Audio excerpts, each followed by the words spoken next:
अस्सलाम वालेकुम नाज़रीन, आसपास होम कुकिंग में आपको वेलकम करती हूँ। आज मैं बना रही हूँ बहुत ही चटपटी और मज़ेदार सी कच्चे गोश्त की दम बिरयानी। बहुत ज़्यादा लजीज बनती है, बहुत मज़ेदार बनती है और जिस तरीके से मैंने इसको बनाया है तो उसको आप फॉलो कीजिएगा, इंशाल्लाह बहुत ही मज़ेदार बनेगी। तो रेसिपी को स्किप मत कीजिएगा, एंड तक देखिएगा। चैनल पर नए हैं तो चैनल को सब्सक्राइब भी ज़रूर कर लीजिएगा। तो चलिए मज़ेदार से चटपटी बिरयानी बनाना शुरू करते हैं। सबसे पहले एक देगचे में मैंने ऑयल ऐड कर दिया 1 कप के बराबर। उसमें 3 बड़े साइज़ की या मीडियम साइज़ की आप प्याज स्लाइसेस कट करके शामिल कर देंगे। चूँकि मैं दम बिरयानी बना रही हूँ तो उसके लिए हमें ज़्यादा मसाला चाहिए होता है, तो प्याज भी ज़्यादा मकदार में शामिल की जाएगी, टमाटर भी इसमें ज़्यादा मकदार में शामिल किए जाएंगे। तो बस जब प्याज इसमें हम ऐड कर देंगे तो ऑयल के साथ इसे मिक्स कर देंगे। उसके बाद इसमें ज़ीरा शामिल करेंगे, 2 टेबल स्पून इसमें ज़ीरा शामिल कर देंगे। इसके बाद इसमें कुछ साबुत मसाले शामिल करेंगे। बादियान के फूल शामिल कर दूंगी मैं 3 अदद, और काली मिर्चें और लौंग इसमें शामिल कर देंगे, थोड़ी सी, तकरीबन ½ टी स्पून के बराबर। थोड़ी सी इसमें सिनेमन स्टिक्स और 2 बड़ी इलायची भी इसमें शामिल कर देंगे। ये तमाम मसाले डालकर हम इसमें मिक्स कर लेंगे और प्याज को हल्का सुनहरा कलर आने तक कुक कर लेंगे। और इस वक्त आप देख सकते हैं प्याज हल्के सुनहरे कलर की हो चुकी है। बस इस वक्त इसमें हम गोश्त शामिल कर देंगे। बीफ शामिल कर रही हूँ, ये मिक्स गोश्त है और 2 किलो बीफ मैं इसमें शामिल कर रही हूँ। गोश्त को डालने के बाद प्याज के साथ हमने ऑयल के साथ अच्छी तरह से मिक्स करना है। 1 से 2 मिनट के लिए हम इसको ऑयल के साथ भून लेंगे। इसके बाद इसमें 1 टेबल स्पून लहसुन का पेस्ट और 3 टेबल स्पून अदरक का पेस्ट इसमें ऐड कर देंगे। अदरक और लहसुन के साथ भी हमने गोश्त को भूनना होता है। तकरीबन 3 से 4 मिनट तक हम इसकी अच्छी तरह से भुनाई कर लेंगे। कवर करके रख देंगे इसको मज़ीद 5 से 7 मिनट के लिए।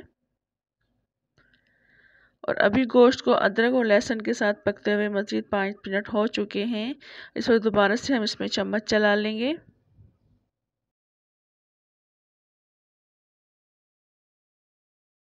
इसके बाद इसमें हम टमाटर शामिल कर देंगे। ये 1.5 किलो टमाटर है जिनको मैंने स्लाइसेस में कट कर लिया है, ये ऐड कर देंगे। ऐड करने के बाद इसको अच्छी तरह से मिक्स कर लेंगे। दम बिरयानी बनाने के लिए हमें थोड़ा सा ज़्यादा मसाला चाहिए होता है क्योंकि हमने इसमें चावल दम पर लगाने होते हैं।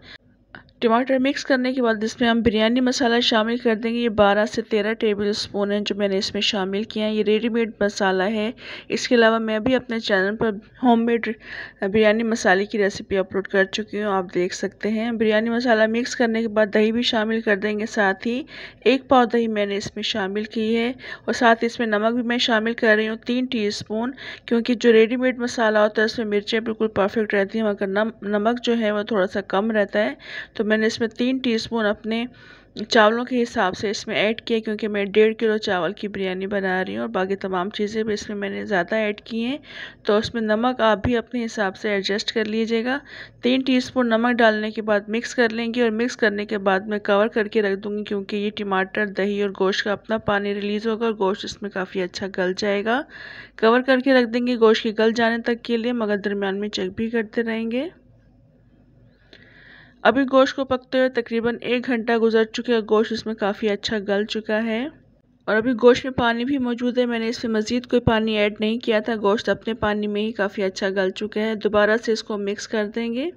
मैं आपको गोश्त तोड़कर भी दिखा देती हूँ किस हद तक गोश्त गल चुका है। ये देख लें आप, काफ़ी अच्छा गोश्त गल चुका है, काफ़ी इजीली टूट रहे हैं। बस इसके बाद इसमें मैं आलू शामिल कर दूंगी, जिसको मैंने हाफ़ डन कर लिया था। तकरीबन 80% मैंने इनको बॉईल कर लिया है, ज़र्दा रंग डालकर बॉईल किया है। अभी जो भी थोड़ी बहुत कसर है आलू में, इस गोश्त के साथ गल जाएगी। इसको आलूओं को डालकर गोश्त के साथ अच्छी तरह से मिक्स कर लेंगे और मिक्स करने के बाद मैं कवर करके रख दूँगी।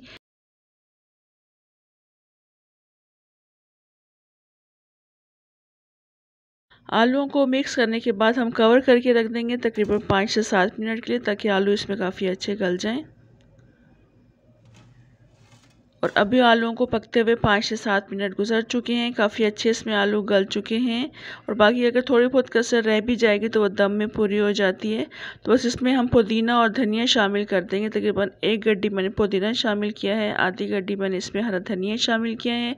इसको डाल देंगे, उसको मिक्स नहीं करेंगे, बस हल्का सा इसको ऊपर से इस तरह से सरफेस पे फैला देंगे। उसके बाद कवर करके रख दूँगी दूसरी साइड पर। तब तक के लिए हम चावल बॉयल करने के लिए पानी रख देंगे। यहाँ एक देगचे में मैंने खुला खुला पानी ले लिया है। इसमें मैं 3 टेबल स्पून ज़ीरा शामिल कर दूंगी और इसके बाद इसमें नमक शामिल कर देंगे 5 टेबल स्पून, क्योंकि मैं 1.5 किलो सेला चावल इस्तेमाल कर रही हूँ तो उसके लिए मैंने 5 टेबल स्पून शामिल किया। नमक इसमें पूरा होना चाहिए। पानी के बॉयल आने का वेट करेंगे।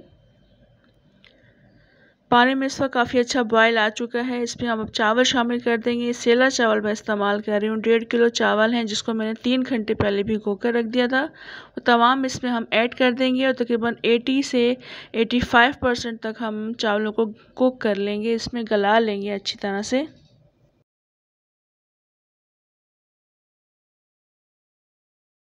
इस वक्त चावलों ने काफ़ी ज़्यादा पानी सोख कर लिया है और काफ़ी अच्छे इसमें कुक हो चुके हैं। तकरीबन 80 से 85% तक कुक करना है। बस इसे हमने हाथों पर लेकर के आप इसको चेक कर लीजिएगा। ये देखिए, मैं आपको दिखा भी देती हूँ किस हद तक गले हुए होने चाहिए। ये देख लें, बस इस तरह से चावल गले हुए होने चाहिए। बस इसको इस तक हम यहाँ से निकाल लेंगे, ड्रेन कर लेंगे। दोबारा बिरयानी वाला जो कौरमे का जो देगचा था वो इस पर हम रख देंगे इस चूल्हे पर और बिल्कुल हल्की आंच पर रखेंगे। नीचे मैंने इसके तवा रख दिया था और उसके बाद मीडियम आंच मैंने कर दी थी। मीडियम टू लो आंच पर इसको हमने कुक करना है, यानी इसको अब हम दम लगाएंगे।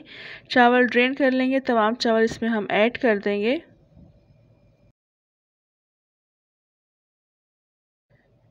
चावलों को लेवल कर देंगे। लेवल करने के बाद इसमें हम ज़रदा रंग ऐड करेंगे। ये थोड़ा सा ज़रदा रंग है जिसको मैंने पानी और केवड़ा एसेंस के साथ शामिल कर दिया है और थोड़ा सा ज़रदा रंग मैंने दूध में शामिल किया है। इसमें भी मैंने केवड़ा एसेंस शामिल कर दिया था।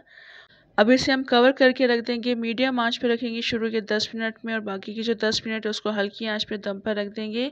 बिरयानी इस वक्त काफ़ी अच्छी पक चुकी है। 20 मिनट गुजर चुके हैं। इसकी स्टीम रिलीज़ करने के बाद इसका अब हम मिक्स कर लेंगे। 2 से 3 मिनट के बाद इसको हम मिक्स करेंगे। ये देख सकते हैं आप माशाल्लाह कितनी अच्छी ये बिरयानी बनकर तैयार है। बहुत ही खुशबूदार मज़ेदार सी बिरयानी बनकर तैयार हुई थी। बस इसको इस वक्त हम यहाँ पर मिक्स कर लेंगे। उसके बाद फिर हम इसको डिश आउट करेंगे।